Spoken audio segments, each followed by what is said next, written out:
بسم اللہ الرحمن الرحیم۔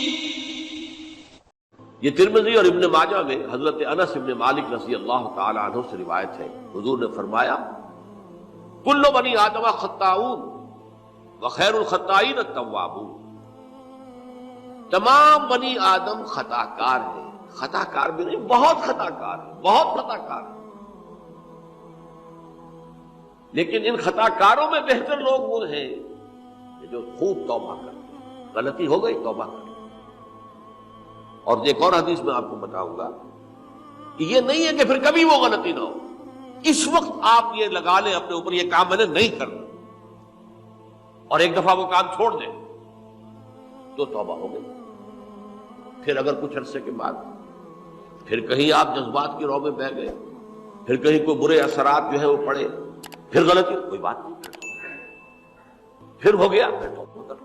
تواب اسی لیے کہا بار بار توبہ کرو۔ تو کل بنی آدم خطاؤون وخیر الخطائین التوابون۔ دوسری حدیث یہ بھی ابن ماجہ اور بہقی میں ہے، حضرت عبداللہ ابن مسعود رضی اللہ تعالی عنہ، التائب من الذنب کمن لا ذنب له، گناہ سے توبہ کرنے والا ایسے ہے جیسے اس نے کبھی گناہ کیا ہی نہیں۔ دھل جاتی ہے، تختی دھل گئی، بچے نے تختی لکھی تھی اس کو دھو دیا، ختم ہو گئی۔ ایک حدیث تو پڑھ کر میں بھی چونکا، یہ اصل میں اسلوب ہے بیان کا، بتانے کے لیے کہ تمہارے دلوں کے اندر مایوسی کا غلبہ نہ ہو جائے۔ مایوس اصل میں جو ہے مایوسی، یہ ابلیسیت ہے، نوٹ کر لیجیے اس کو۔ مایوسی ابلیسیت کی کا عکس ہے۔ مبلس کہتے کسے؟ جو مایوس ہو گیا۔ ابلیس سب سے بڑھ کر مایوس جو ہے وہ ابلیس ہے، اسے معلوم میرا چھٹکارا تو نہیں ہے، لہذا میں جتنوں کو اپنے ساتھ لے کر جہنم میں جھونک دوں، یہی میری کمائی ہے، میں نے تو بچنا نہیں۔ تو ابلیس کہتی ہے اس کو جو انتہائی مایوس، مبلس، جو رحمت خدا بندی سے مایوس ہو چکا۔ اب اس کو دور کرنے کے لیے حدیث سنیے، اور یہ حدیث مسلم شریف کی ہے، صحیحین کے اندر، حضرت ابو ہریرہ سے۔ حضور فرماتے ہیں والذی نفسی بیدہ، قسم ہے اس ذات کی جس کے ہاتھ میں میری جان ہے، لو لم تذنبوا، اگر تم لوگ گناہ نہ کرتے، لذهب اللہ بکم، تو اللہ تعالیٰ تمہیں لے جاتا کہیں اور، ولجاء بقوم یذنبون، اور پھر کسی ایسی مخلوق کو پیدا کرتا ہے جو گناہ کرتے، فیستغفروا اللہ، اور پھر وہ اللہ سے استغفار کرتے اور توبہ کرتے، فیغفر لہم، اور اللہ تعالیٰ انہیں معاف کر دیتا۔ اسی سے ملتی جلتی ایک حدیث ہے، یہ امام احمد اور امام بہقی لائے ہیں، اور اس کے راوی حضرت علی ہے رضی اللہ تعالی عنہ۔ ان اللہ یحب العبد المؤمن المفتن التواب، ان اللہ یحب، اللہ تعالی محبت کرتا ہے اپنے اس بندے سے، العبد المؤمن، جو مومن ہو۔ اس کی ایک اور بڑی پیاری حدیث آئے گی، المفتن التواب، جو بہت فتنوں میں مبتلا ہو جاتا ہو اور پھر بہت توبہ کرتا ہو،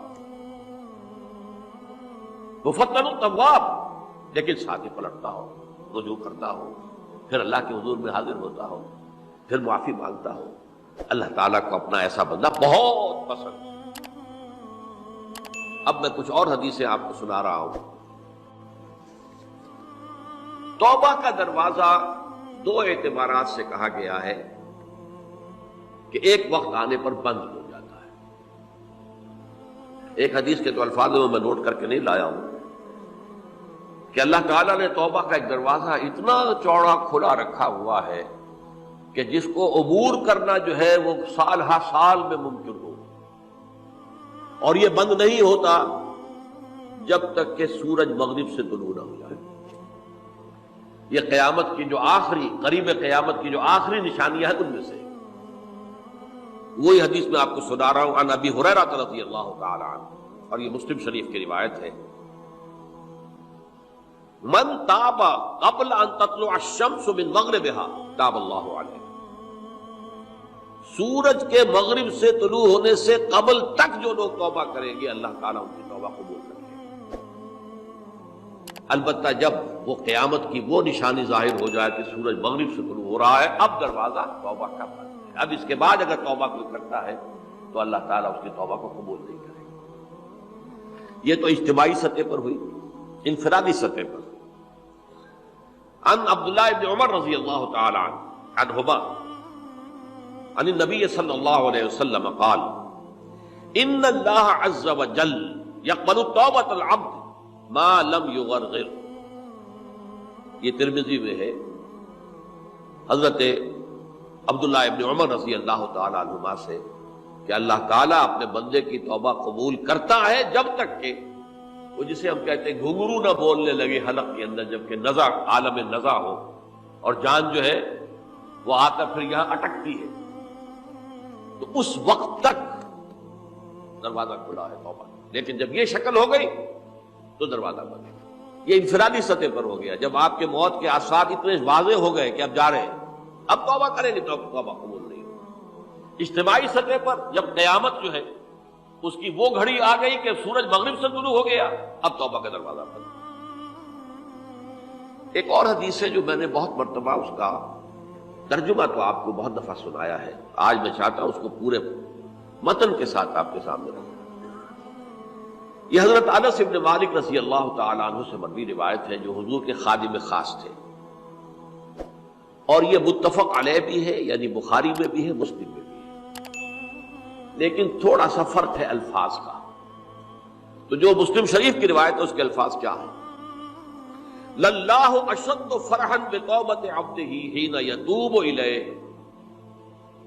جان لو اللہ تعالیٰ کو زیادہ خوشی ہوتی ہے اپنے کسی گناہ گار بندے کی توبہ سے جبکہ وہ توبہ کرتا ہے۔ کس سے زیادہ ہوتی ہے؟ اب اس کی ایک تمثیل دی، من احدکم، ایک ایسے شخص سے بھی زیادہ بڑھ کر خوشی ہوتی ہے، کان علی راحلتہ بارض الفلات، کہ جو بہت ہی دور دراز کے اور سنسان علاقے میں سفر کر رہا تھا، فانتحرفت منہ، اس کی سواری جو ہے گم ہو گئی، وعلیہا طعامہ وشرابہ، اسی پر اس کا کھانا بھی تھا اور پانی بھی تھا، اونٹنی پر سفر کر رہا تھا، اسی پر ہوتا ہے راحلہ جو ہے راستے کا سامان، اچانک کہیں بیٹھا ہے تھوڑی دیر کے لیے سستانے کے لیے، کہیں اونگ آ گئی اور اونٹنی صاحبہ غائب ہو گئی۔ اب آنکھ کھلی اور اس نے دیکھا، فَأَيَّسَ مِنْهَا، تلاش کر کر کے مایوس ہو گیا، کہیں اونٹنی کا سراغ نہیں۔ اب ظاہر بات ہے کسی صحرا میں یہ کیفیت، اس کا مطلب کیا ہے؟ یقینی موت۔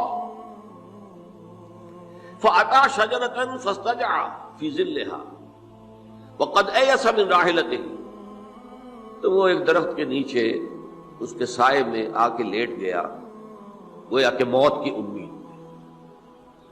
فَبَيْنَهُمَا وَهُوَ كَذَلِكَ إِذْ هُوَ بِهَا قَائِمَةٌ عِندَهُ، اس کی کہیں دوبارہ آنکھ لگی ہے، جو کھولا تو دیکھا ہے اونٹنی تو موجود ہے، کھڑی ہے، تو وہ فوراً اس کی وہ جو رسی ہے وہ پکڑتا ہے، فَأَخَذَ بِخِتَامِهَا ثُمَّ قَالَ مِن شِدَّةِ الْفَرْقِ، اب جو اسے مسرت ہوئی اس کا آپ اندازہ کر سکتے ہیں، ایک یقینی موت کا معاملہ آ چکا تھا، اور اچانک اللہ تعالیٰ نے وہ کھوئی ہوئی اونٹنی جو ہے وہ واپس دلا دی۔ تو وہ کہنا تو یہ چاہتا تھا، اللہ تو میرا رب ہے، میں تیرا بندہ ہوں، لیکن جسے ہم کہتے ہیں کہ خوشی کی انتہا فرط مسرت میں ایسی زبان لڑکھڑائی، اس نے کہا اللہم انت عبدی وانا ربک، اے اللہ تو میرا بندہ ہے، میں تیرا رب ہوں، یہ کہنا ہے۔ یہ کیا ہے؟ فرط مسرت، جسے آپ نے خوشی کی انتہا، کہ جس میں انسان جو ہے اتنی بڑی خطا کر بیٹھتا ہے۔ اللہ کو اپنے کسی گناہ گار بندے کی توبہ سے اس سے بھی زیادہ خوشی۔ اللہ اکبر اللہ اکبر اللہ اکبر، لا الہ